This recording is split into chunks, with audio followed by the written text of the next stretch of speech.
32 साल के बाद जम्मू कश्मीर में जिस तरीके से इलेक्शन हो गया, election commission of India, chief election commissioner Jammu Kashmir को इंक्लूडिंग एलजी साहब को बहुत बहुत बधाई देते हैं कि श्रीनगर में जिस तरीके से इलेक्शन हो गया 38% आज पिछले 32 साल के बाद हो गया यहाँ पर जो दिखा।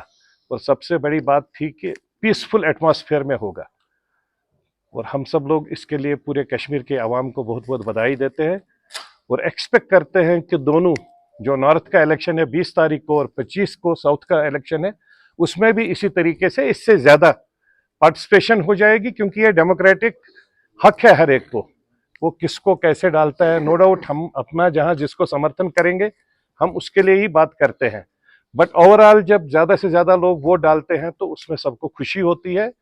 हम लोगों की कंट्री एक डेमोक्रेटिक सेटअप है, 140 करोड़ लोग इस चीज़ का वेट करते हैं कि जब भी इलेक्शन होगा वो इलेक्शन के माध्यम से अपना नेता चुनेंगे जो आगे उनका फ्यूचर देखेगा। और आज हमारे सभी डिस्ट्रिक्ट प्रेसिडेंट्स जो साउथ और नॉर्थ के हैं, पर्टिकुलरली साउथ में पार्टी ने फिर से फैसला ले लिया, इन सब के साथ बात हुई है। चाहे कुलगाम का डिस्ट्रिक्ट प्रेसिडेंट है, शुपियन में जो जानपुरा और नीचे वाला एरिया जो पूरा आता है, आधा शुपियन आता था श्रीनगर के साथ, बट जो मेन शुपियन का हिस्सा है जानपुरा वची और वो सब वहाँ का डिस्ट्रिक्ट प्रेसिडेंट है। कुलगाम का डिस्ट्रिक्ट प्रेसिडेंट है, अनंतनाग का डिस्ट्रिक्ट प्रेसिडेंट है, अनंतनाग का वर्किंग प्रेसिडेंट है। तो ये सब जो टीम, और बांडीपुरा का भी हमारा डिस्ट्रिक्ट प्रेसिडेंट है। जब सब टीम ने यही फाइनल किया है कि हम साउथ कश्मीर में भी अपनी पार्टी को समर्थन सपोर्ट करेंगे, जैसे हमने श्रीनगर में किया उसी तरीके से ग्राउंड जीरो पर हम लोग समर्थन करेंगे वहाँ पर।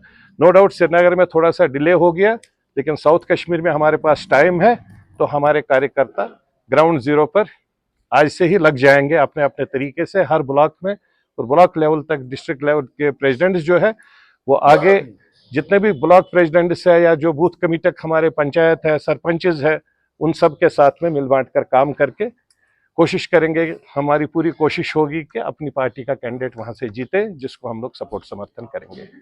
यही हमारा आज मेन मुद्दा मकसद था और कोशिश, और हम लोग की ये भी गुजारिश है पूरे अवाम से कि पीसफुल तरीके से वहां पर भी इलेक्शन हो, जैसे पीसफुल तरीके से श्रीनगर में हो। लहरें चलती रहती है, लेकिन उन लहरों में हमें यह ख्याल रखना पड़ेगा कि जो इलेक्शन कमीशन ऑफ इंडिया के या इलेक्शन कमीशन ऑफ JNK के रूल्स रेगुलेशंस है उसको हम लोग काटना नहीं चाहिए। लहरें अच्छी बात है, यही तो हम लोग अप्रिशिएट करते हैं कि आज कश्मीर का अवाम, यूथ, नौजवान, माँ बहन बेटी जिस तरीके से इलेक्शन प्रोसेस में पार्टिसिपेशन कर रही है, यही तो मुबारक बात है पूरे कश्मीर के लिए, मुबारक बात है प्रेजेंट डिस्पेंसेशन के लिए। इसका श्रेय जाता है ऑनरेबल होम मिनिस्टर साहब को, PM को। 370 के बाद जब इलेक्शन हो गया, सब चीजें, सब अपोजिशन बहुत चलाते थे कश्मीर में। या डॉक्टर फारूक साहब जब 96 में आए थे पावर में, उस वक्त उन्होंने बोला था मैं तो 2% पर भी गवर्नमेंट बनाऊंगा। आज वो 2% नहीं है, आज 40% मिनिमम है। 38 यहां पड़ा और I am expecting south Kashmir और नॉर्थ में अबो 55% हो जाएगी, और जो अच्छा है हम सब लोगों के लिए।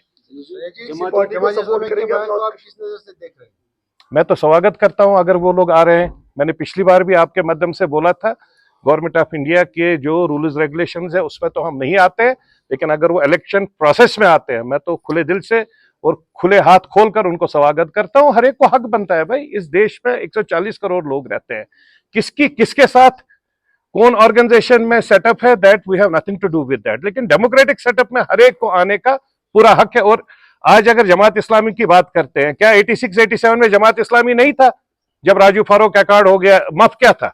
मफ को क्यों नीचे किया गया और मफ के लोगों को कैसे जेल भरा गया, या मफ के लोगों को किस तरीके से जिस तरीके से उस टाइम नेशनल कॉन्फ्रेंस ने काम किया, आज तो नेशनल कॉन्फ्रेंस की ये मेहरबानी है जो आज तक यहाँ कत्लगारा 30-32 साल में हो गया। आज अगर सामने आ रही है तो मैं स्वागत कर रहा हूँ, इसमें कोई दिक्कत नहीं। वो भी हमारे भाई है, हमारा ही टीम है, हमारे जैसे ही लोग हैं। नॉर्थ कश्मीर में किसको समर्थन देंगे? क्या आप खुद इलेक्शन लड़ेंगे? नहीं, हम तो नहीं लड़ रहे हैं नॉर्थ कश्मीर में। और समर्थन की बात है, अगर हमारा India alliance all over India चल रहा है तो यहाँ पर NDA का तो डायरेक्ट कैंडिडेट कोई है नहीं। तो जहां मेरे पर्सनल रिलेशंस, देखिए आप फिर अल्ताफ को, जैसे पिछली बार भी आप लोग बोले थे, मैंने अल्ताफ साहब को इसलिए बोला कि हमने PDP नेशनल को बहुत देखा, अब हम अल्ताफ साहब को डाल रहे हैं because being an Kashmiri I am supporting him, my party is supporting him. मैंने हर वक्त बोला कोई भी उसमें आप NDA और वो BJP मत, और उसमें भी कोई कहीं पर भी क्या दिक्कत है? व्हाट इज द, सबकी रजिस्ट्रेशन गवर्नमेंट ऑफ इंडिया की है, इलेक्शन कमीशन ऑफ इंडिया की है, पीडीपी भी की भी वही रजिस्ट्रेशन, अकाउंटेबिलिटी वही है, एनसी की भी वही रजिस्ट्रेशन, अकाउंटेबिलिटी। अब उनके पास मुद्दे मकसद है नहीं कुछ, तो अब वो बोलते हैं वो जी प्रॉक्सी है ये। तो जब उमर साहब कल एमओएस थे वाजपेयी जी के साथ, क्या वो प्रॉक्सी थे? नहीं, वो वहां पर रिप्रेजेंट कर रहे थे गवर्नमेंट ऑफ इंडिया को as minister of external affairs government of India. तो जब महबूबा जी कल सीएम थी, क्या वो प्रॉक्सी थी? नहीं, वो भी प्रॉक्सी नहीं थी, वो भी रिप्रेजेंट कर रही थी जम्मू कश्मीर स्टेट को as chief minister of the state with the support of Bharatiya Janata party.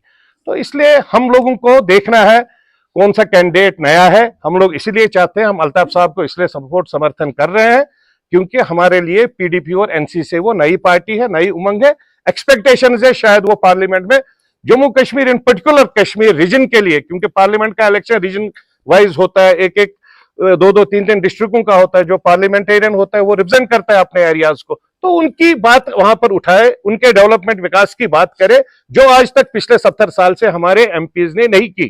चाहे वो 370-35 की बात है, कभी भी उन्होंने कोई बात नहीं की वहां पर। मैं फिर रिपीट करूंगा, पिछली बार भी बोला था, ऑनरेबल होम मिनिस्टर साहब ने खुलकर बोला कि मैं रात भर सोया नहीं, खाली इसलिए कि मैं देख रहा था 370-35 पर शायद सवाल जवाब हो। एनसी के एमपीज की तरफ ऐसे आंख उठा के बोला, उनकी तरफ देख के बोला, एनसी के एमपी से नीचे करके बात की। तो ये सब चीज जो धोखा दे रहे हैं अवाम को, हमने तब भी बोला, आज भी बोल रहे हैं, आप हमें विजन डॉक्यूमेंट दिखाइए। उमर साहब बताए उसका विजन डॉक्यूमेंट क्या है इन सब चीजों के बगैर।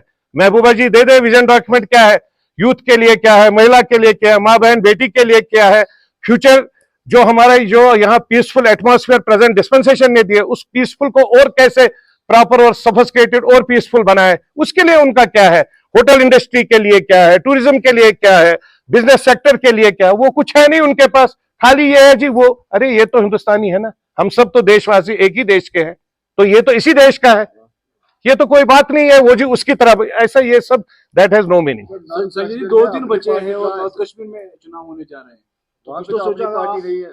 हाँ? नॉर्थ कश्मीर में तो अपनी पार्टी नहीं है, वो तो खुद सजाद लोड का सपोर्ट। हाँ तो वो भी कर रहे हैं, तो हमें भी कोई दिक्कत नहीं है, आप भी सजाद लोड, हमें भी कोई दिक्कत नहीं है, कोई तो आपत्ति नहीं। आप सब सजाद लोगों को सपोर्ट करेंगे? अरे पर्सनल लेवल पर being an Kashmiri I will support him. हम एनसीपीडीपी को तो नहीं करेंगे। अब इंजीनियर की बात है, वो तो उसके आपको पता है रैली, और उसमें जिस तरीके से फिर से वही माहौल स्टार्ट करने की कोशिश की जा रही है, बड़ी मुश्किल से 32 साल से एक पीसफुल एटमॉस्फेयर आया, रैली निकल रही थी। अब मेरे को लगता है, मैं कुछ मीडिया के भाई है, मैं बहुत खुश हो रहा था कश्मीर में इतने लोग निकल रहे हैं, सब समर्थन। लेकिन फिर जब वही माहौल स्टार्ट हो गया, वही कर रहे हैं, नो एनसी नो एनसी, फिर क्या बोल रहे हैं, नो पीडीपी नो पीडीपी। फिर इंजीनियर रशीद, हाँ है इंजीनियर रशीद को बोल रहे थे, समर्थन सपोर्ट कर रहे थे, जेल जाएंगे। What is this nonsense, jail जाएंगे जेल जाएंगे, क्या मैसेज देना चाहते हैं वो कश्मीर के लोगों को? तो जो इलेक्शन कमीशन के रूल्स रेगुलेशंस है, एक बाइंडिंग है, हर एक को बाइंडिंग होती है इलेक्शन में।